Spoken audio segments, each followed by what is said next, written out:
1/1/2026 அப்படின்னா 1/1/3 சரி 1/1/1 வரும், கூட்டினா 3ன்னு வந்துடும்.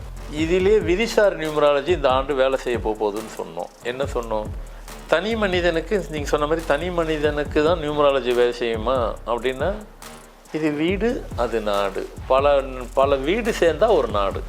இந்தியா 12ல் இருக்கும், 3ஆம் நம்பரில் இருக்கும். இந்த வருஷம் அங்கே விதிசார் நம்பரில் 6 நிற்கிது.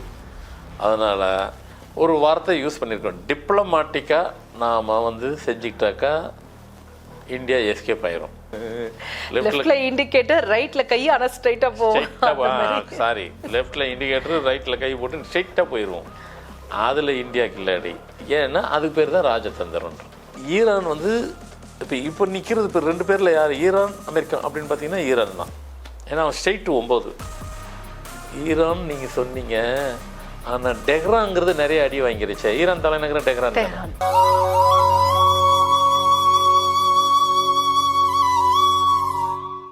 ஆன்மீக உலா அன்பு நேயர்களுக்கு இனிய வணக்கம்.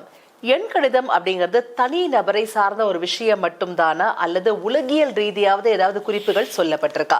இது குறித்த $1 மில்லியன் ஆன்சரை நமக்காகவே எடுத்துரைப்பதற்காக நம்ம அரங்கிற்கு வருகை தந்திருக்காரு ஃபார்மேட் நியூமராலஜியின் தந்தை டாக்டர் மகாதன் சேகர் ராஜா அவர்கள். வாங்க நேயர்களே, சார் சந்திப்போம். வணக்கம் சார். வணக்கம் சார். நியூமராலஜி அப்படிங்கிறது ஒரு தனி மனிதன் அவனுடைய குடும்பத்தை சார்ந்த ஒரு விஷயம் மட்டும்தானா, அல்லது முண்டேன் அஸ்ட்ராலஜின்னு சொல்றாங்க இல்லைங்களா, அந்த மாதிரி உலகியல் ரீதியாக ஏதாவது குறிப்புகள் சொல்லப்பட்டிருக்கா சார்? இந்த வாரம் கூட நடக்குது.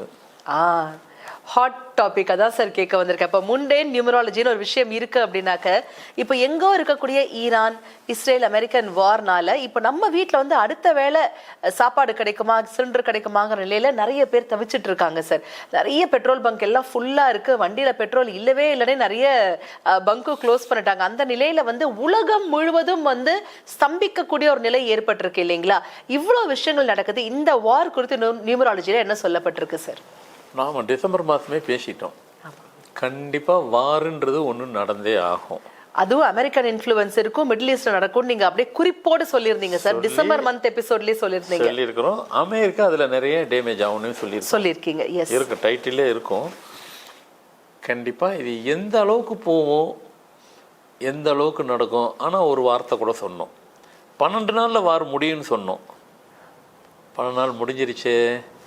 அதனால தான் 13ஆம் நாள் இன்றைக்கி பேசுகிறோம். ஏன் 12 நாள் முடியும்னு சொன்னீங்களே, ஏன் முடியல? கரெக்ட். வாரம் ஆரம்பித்தது சனிக்கிழமை. சனிக்கிழமை சனி தொடர்ச்சி. சனிக்கிழமை தொடர்ந்துடக்கூடாது. அவங்க என்ன கேட்டால் நான் சொல்லி கொடுத்துருப்பேன், சனிக்கிழமை செய்யாதீங்க, வேறு நாள் செய்யுங்கன்னு. அதெல்லாம் சாத்தியமா? முதல்ல செய்யாதீங்கன்னு சொல்லியிருக்கணும் சார். இது அது சாத்தியமா? நம்மளே கேட்பாங்க. இல்லை, அதுதான் விதி, அதுதான் கர்மாங்கிற மாதிரி. சனிக்கிழமை தொடரக்கூடாது. சனிக்கிழமை தொட்டுச்சுன்னா முடிவு இல்லாமல் இருக்காது, ஏதோ ஒரு முடிவு இருக்கும். நாம் என்ன பேசணும் இந்த ஆண்டு? 1/1/2026 அப்படின்னா 1/1/3 சரி 1/1/1 வரும், கூட்டினா 3ன்னு வந்துடும். இதிலே விதிசார் நியூமராலஜி இந்த ஆண்டு வேலை செய்ய போகுதுன்னு சொன்னோம். என்ன சொன்னோம்? 1/1/3 திருப்பி 3 கூட்டினா 6 அங்கே நிற்கிது. அப்போது இந்த 3 இந்த 6, அப்போ இந்த ஆண்டு எதையோ பண்ண போகுது. தனி மனிதனுக்கு நீங்கள் சொன்ன மாதிரி தனி மனிதனுக்கு தான் நியூமராலஜி வேலை செய்யுமா அப்படின்னா, இது வீடு அது நாடு, பல பல வீடு சேர்ந்தால் ஒரு நாடு. பல வீடு தான் ஒரு நாடு. ஒரு நாட்டுக்குள்ளே பல வீடு இருக்குது. எல்லாம் ஒன்று தானே. நம்பர் எல்லாத்துக்கும் வேலை தானே செய்யும். என்ன இதோட அது வீரியமாக வேலை செய்யும். அதுதான் வீட்டுக்குனாக்கா ஒரு பர்டிகுலர், நாடுன்னும்போது பெருசு, அப்படி பெருசாக வேலை செய்யும். இப்போ நடக்கிறது என்னது? இதே தான் நீங்கள் சொன்ன மாதிரி இதை தான் சொன்னோம். இந்தியா, ஈரானு, அமெரிக்கா, இஸ்ரேல் இதெல்லாம் நடக்கும். இந்தியாவுக்குள்ளே இல்லை, இந்தியாவுக்குள்ளே நம்ம கணக்கு போட்டு சொன்னோம். இதில் நம்ம இன்னொன்று சொல்ல போகிறோம். இப்போது நிறைய இந்தியா ரொம்ப கேர்ஃபுல்லாக இருக்கணும். ஏன்னா நம்ம இந்தியா 12ல் இருக்கோம், 3ஆம் நம்பரில் இருக்கும். இந்த வருஷம் அங்கே விதிசார் நம்பரில் 6 நிற்கிது. அதனால் ஒரு வார்த்தை யூஸ் பண்ணியிருக்கோம், டிப்ளமாட்டிக்காக நாம் செஞ்சுக்கிட்டாக்கா இந்தியா எஸ்கேப் ஆயிரும். ஆனால் எப்போவுமே இந்தியா டிப்ளமேட்டிக் தான். ஆட்டோக்கார பாஷையில் பேசுனா லெஃப்ட்டில் கையை போட்டு நம்ம ரைட்டில் திரும்பி போயிடுவோம். லெஃப்ட்ல இண்டிகேட்டர் ரைட்ல கை ஆனா ஸ்ட்ரைட்டா போகும். சாரி, லெஃப்ட்டில் இண்டிகேட்டர் ரைட்டில் கை போட்டு ஸ்ட்ரைட்டாக போயிடுவோம். அதில் இந்தியாவுக்கு இல்லாடி. ஏன்னா அதுக்கு பேர் தான் ராஜதந்திரன்றது. அது செய்யணும். ஒரு நாடுன்னா ராஜதந்திர தேவை தான் படுது.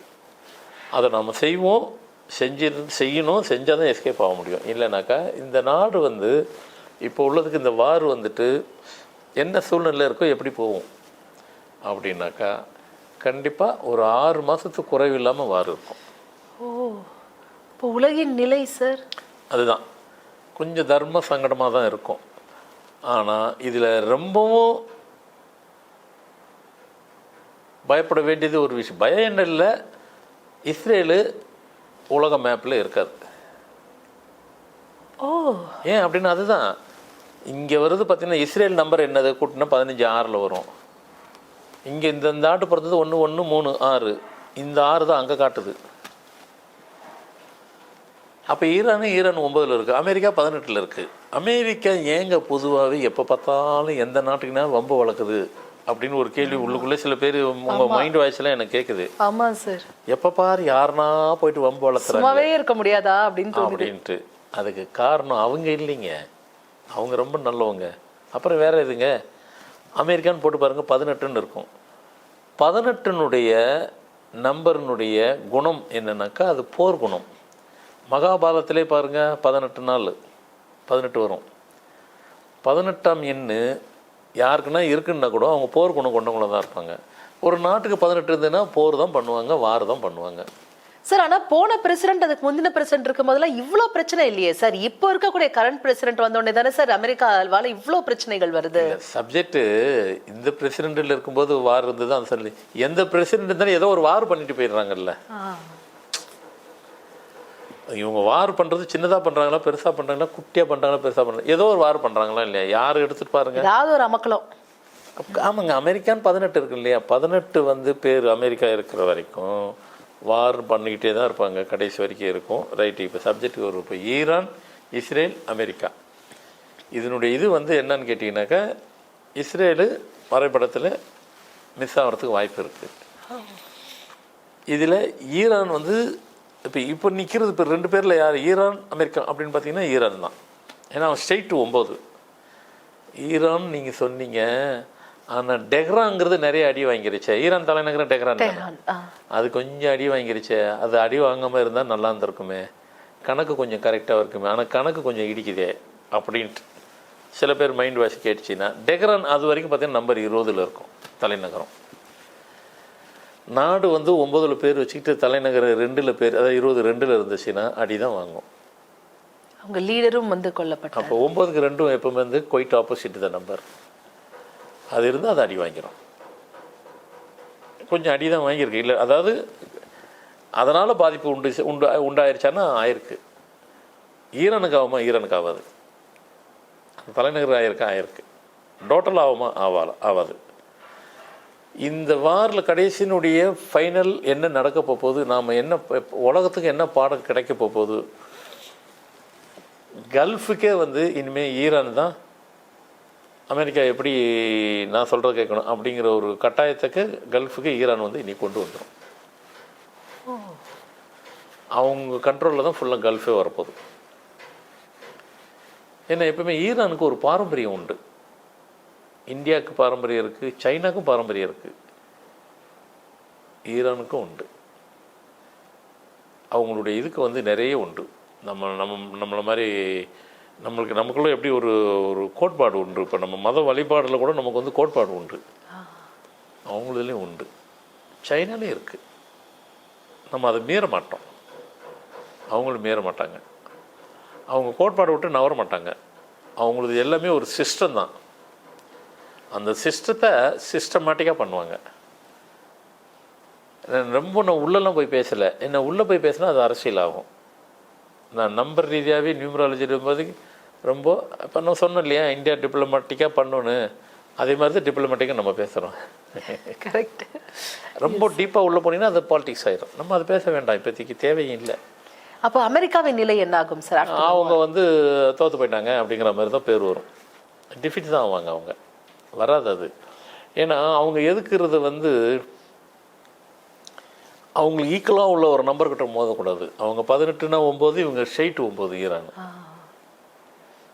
அப்போ அது வேலை ஆகாது. அது ரெண்டாவது, இந்த வருஷம் கொஞ்சம் கேர்ஃபுல்லாக இருக்கணும்.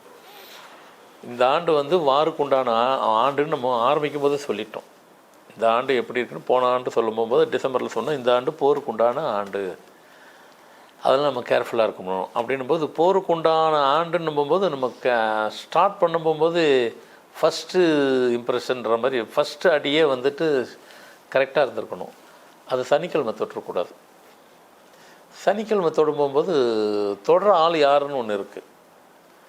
அது தொடர ஆள் தொடக்கூடாத ஆள் தான். அவங்க தொடும் பட்சத்தில் சரி, இஸ்ரேலை இவங்க கனெக்ட் பண்ணாமல் வெறும் அமெரிக்காவை ஸ்ட்ரெயிட்டாக வந்தோன்னா அமெரிக்கா நின்றுப்பார்.